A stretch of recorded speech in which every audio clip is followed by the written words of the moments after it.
I'm going to start off by making the cookies, and I've got a stick of margarine here. You can use margarine, you can use butter. Doesn't really matter. To this, I'm going to add in my sugar, and I'm doing a half a recipe, again, like I always do.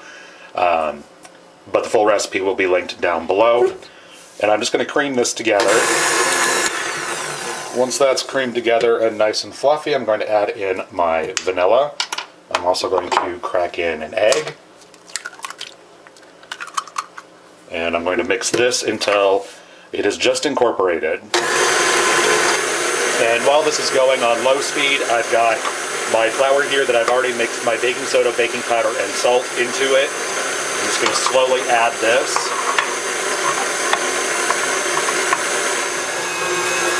And just mix this until it is just incorporated. You don't want to overmix it. Like that. And I'm going to get all of this dough off of my paddle hook, paddle attachment. And I'm going to scrape down the sides and kind of form it into a ball, cover this, and then put it into my refrigerator for at least an hour. Once it's chilled for an hour, I will be back and we will roll these out. Now what you want to do is lightly flour your work surface, and you want to take this dough and roll it out to about 1/4 of an inch thick. And you can also just use regular sugar cookie dough that you buy in a tube at the grocery store. That's perfectly fine for the rest of this recipe. And what I'm going to do is I got myself 2 star cookie cutters here. One is slightly larger than the other.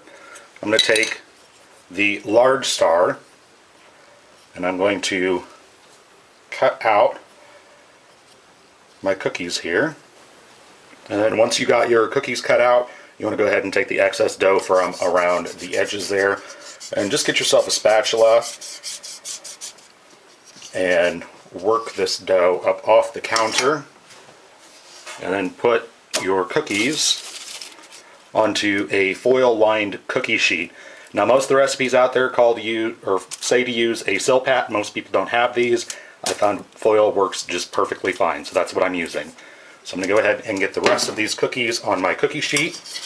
Now once you get all of your cookies onto your cookie sheet, foil lined cookie sheet, I'm going to take the small star cookie cutter here, and I'm going to press this into the middle here, and I'm going to turn it ever so slightly like that, and I'm going to lift this up, and with any luck that is going to come out of your cookie cutter, or out with your cookie cutter out of the center, so you don't have to pluck it out.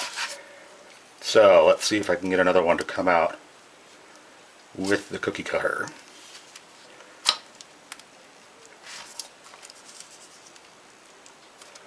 And that one came out with the cookie cutter as well. If it doesn't, just use a toothpick and coax it out of there. Anyway, I'm going to go ahead and finish these up. The insides here, I'm just setting off to the side, and I'm just going to bake these with the cookies. They make good snacks. They make good dog snacks. So, what I won't eat, Bruno will. And now that I got all the centers out of my stars, I'm going to put my whole cookie sheet into the freezer, and I'm going to let these cookies chill for a good 10 minutes before I bake them. That'll prevent them from spreading too much. For the candy centers, I've got a collection of Jolly Ranchers and LifeSavers here.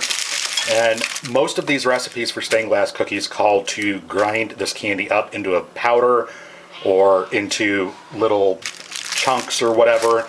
I find that to be completely unnecessary, and it doesn't make the cookies turn out quite as nice. So I found that leaving them whole works just as fine. They will still melt and fill out on their own. The trick here, though, is when you buy your cookie cutters, the center cookie cutter, make sure that a LifeSaver or a Jolly Rancher fit in sideways will fit into that cavity. That way you don't have to crush this up, you don't have to make a mess, you don't have to worry about keeping all the little granules of candy inside the lines and all that crap. Just go ahead and make sure that a whole candy fits inside the center.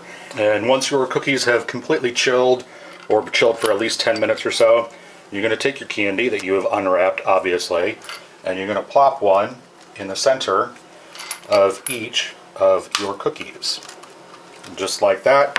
And then I'm going to bake this in my preheated oven at 375 degrees Fahrenheit for 8 to 10 minutes, just until the corners of the cookies very faintly turn brown. You don't want to bake them too long, and the candy will be completely melted within that time. Now my cookies are done. They cooked for 8 minutes, and basically what you're going to want to do is let these cool completely before you try and take these off.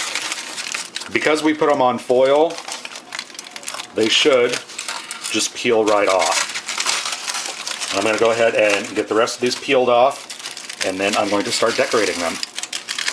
Now, to decorate these, I've made up some royal icing. It's about a half a cup of powdered sugar with about 1.5 teaspoons, maybe 2 teaspoons of milk. And I'm just going to, I put this into a baggie and snip the corner off.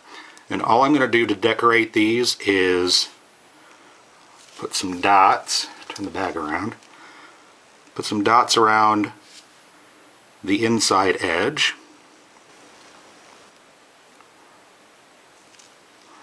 Just like that.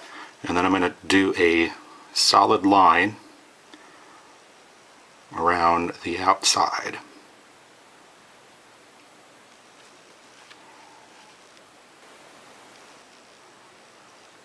And just like that. And there you have it, your stained glass cookies. Hope you guys enjoy, and thanks for watching.